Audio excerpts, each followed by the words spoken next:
अर्ज कई त या रसूल अल्लाह हलाक थी वयस नुकसान करे आयो आया।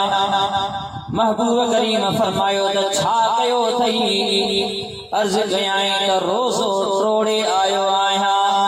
महबूब करीम सल्लल्लाहु अलैहि वसल्लम उनके फरमायो त अल्लाह करीम ने जो कफारो कुरान करीम में जिक्र फरमायो आहे। रोज़ो जेकॾहिं टोड़ियो अथई कुरान करीम में उन जो कफारो जिक्र चला है।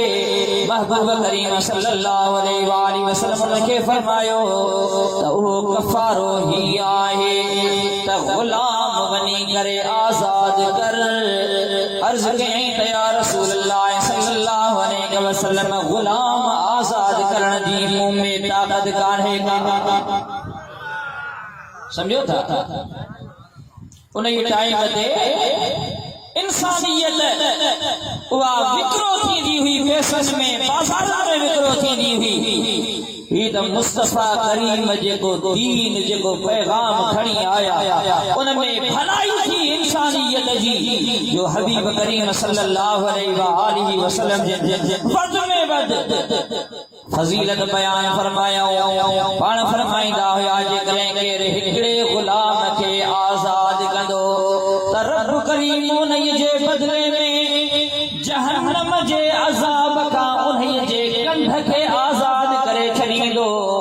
इएं खोड़ सारनि सहाबनि सगोरनि उन्हनि गुलामनि खे ख़रीद करे करे आज़ाद कयो। ऐं हिन इस्लाम में दीन में एतिरी त इंसानियत खे इज़त ऐं अज़मत मिली जो उन टाइम ते असां जीअं ढोर ढगा जीअं पीढ़ीअ मां ख़रीद कंदा आहियूं, उन टाइम ते इंसानियत ईअं विक्रो थींदी हुई, ख़रीद थींदी हुई।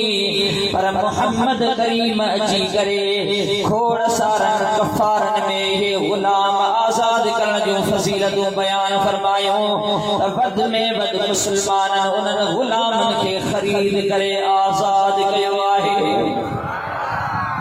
त उनखे पाण करीम फरमायो गुलाम आज़ाद कर। अर्ज कई त या रसूल अल्लाह गुलाम आज़ाद करण जी मूं वटि एतिरी मिल्कियत ई कान्हे। हाणे गुलाम पैसे से ख़रीद कयां अले केतिरी रक़म में मिले, पैसो ॾोकड़ मूं वटि आहे ई कोन।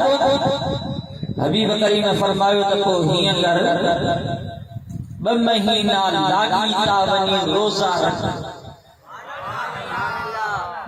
घणा महीना? 2 महीना लगातार हिकिड़ो रोज़ो बि विच में मिस थियो त वल मुंड। समझो था? लाॻीता 2 महीना रोज़ा रख।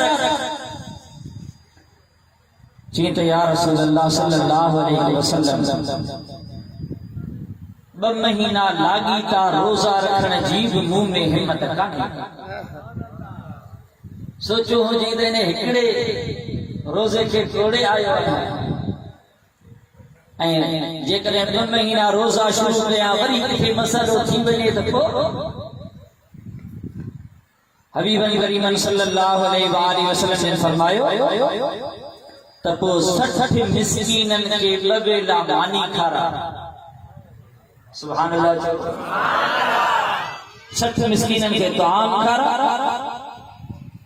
अर्ज कई त या रसूल अल्लाह सल्लल्लाहु अलैहि वसल्लम मां गरीब मिस्कीन आहियां, किथां 60 मिस्कीननि खे तआम खाराए सघंदुसि। हबीबन करीम इहो शरई इनखे तरीक़ो ॿुधायो। हाणे जेकॾहिं जीअं अॼो को मुल्लो थो चवे त रसूलुल्लाह जे हथ में माअज़ल्लाह कुझु बि कोन्हे को, उन किताबनि में लिखियो आहे। सम्झो था? ये जेकॾहिं बिस्तराई हलंदा आहिनि, जेके माण्हुनि जे ईमाननि ते धाड़ो हणंदा आहिनि, इन्हनि किताबनि में लिखियो आहे त जंहिंजो नालो मुहम्मद या अली या उन जे हथ में कुझु कोन्हे को। मां तव्हां खां पुछां थो, ही त रसूलुल्लाह उनखे शरीयत जो मसइलो ॿुधायो, हू चवंदो पियो वञे या रसूलुल्लाह इहा मूं में ताक़त कान्हे का, इहा बि ताक़त कान्हे का। महबूब करीम फरमाईनि हा मूं तोखे मुंहिंजो कमु हुयो तोखे शरीयत जो मसइलो ॿुधाइण।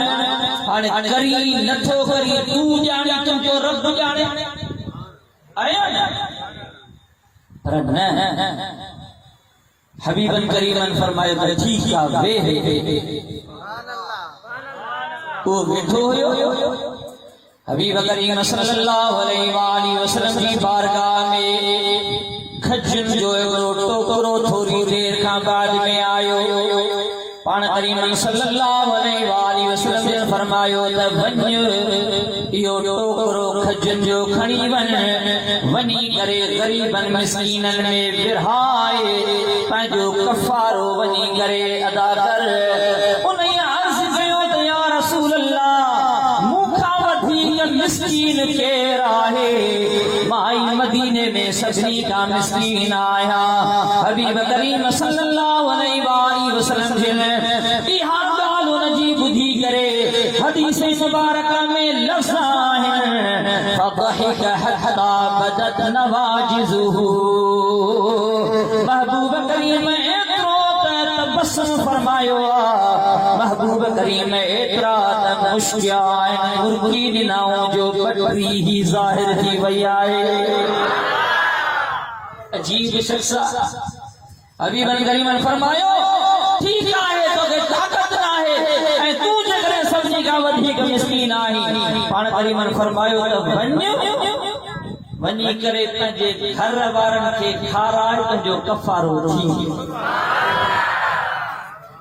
ज़ोर सां चओ सुभान अल्लाह एॾो त रब करीम पंहिंजे महबूब खे शान ॾिनो